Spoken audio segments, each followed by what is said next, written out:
Howdy there guys. So I got this question from Ray the other day talking about my Diamond V2000 antenna. He watched a video and wondered how I had mine set up, so I thought I would show you today how I set it up, specifically for you Ray, but also for others who might set up this kind of antenna. I've got, again, the Diamond V2000 antenna. These aerials are mainly 2m-70cm, but this one is a tri-band antenna, so let's have a look. So you can see I've got mine mounted on an aluminium pole.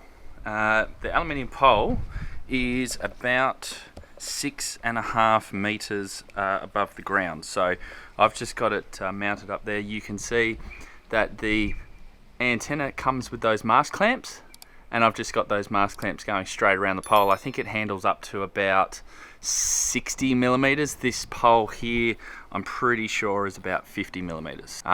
For you guys in America who like feet and inches, you'll have to do the conversions. But yeah, this is a collinear antenna. The Diamond usually make these antennas in heaps of different variations for 2m-70cm, so X30s, X50s, X200s, and the higher the model number, usually the longer they are, the more gain that they have. And if you live on top of a hill like I do, usually more gain puts your signal towards the horizon more and more, so you get a flat lobe towards the horizon, like a compressed lobe out that way. For the lower gain antennas, that lobe's a little bit fatter, and maybe that's better if you're maybe down in a gully or down low, and maybe you're trying to reach repeaters up high. But now this antenna is not just 2m-70, so it does do 2m-70, but it also does 6 meters.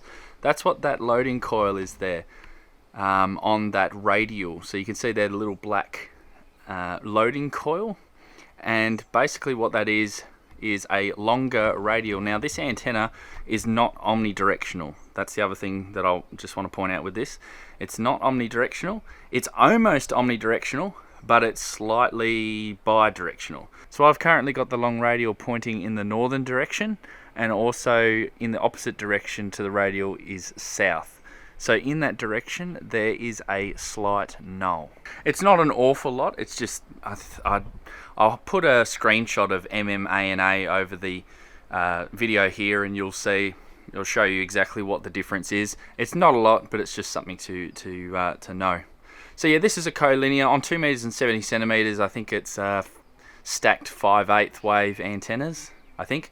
But on 6 it's just a simple half wave antenna. So the radial makes one half, and then the main radiating element inside the antenna is the other half. Ray also asked, does the pole have any effect on performance? No, it doesn't, because as you can see the antenna is mounted up above the pole. Now I will say, to get this as high as possible, keep it nice and clear of other things. So mine's it's, you know, fairly clear, there's nothing around it, so no other poles, it's not mounted next to any other towers, any other antennas. So try to get these as high as possible up in and into the clear. So the aluminium pole does not affect performance. I just run some LDF Heliax, Andrews LDF 450. So this is low loss coax because it's a fair way to the shack from here. Another question that he also asked was grounding. So where I live here, we don't get an awful lot of lightning storms. When we do, I usually just disconnect the antenna from the radio. The antenna is DC grounded. When you do a continuity test between the center pin and the outside pin, they're connected. So what that means is that when you get any static that builds up on the antenna, it bleeds straight to the ground, so straight to the shield of the coax. That means that it's a lot better for if you do live in an area with lots of lightning. If you do want to ground the pole, as I said, I haven't done it in this case, but if I wanted to, I'd just drill a little bolt in here somewhere, or a screw, and just put maybe a copper stake, drive a copper stake into the ground here with a very short piece of wire there to ground it. But I don't do it because I disconnect the radio and we don't get that much lightning anyway, so I'm not too worried about that.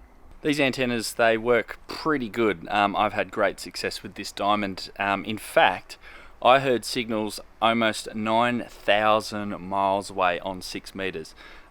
Pretty amazing. I was very surprised. It actually proves that you don't have to have the biggest antenna to get good results. So even something like this, as long as you get the best antenna, is the one that you've got up in the air. So if you want to find out more about that particular signal, click on this video over here right now.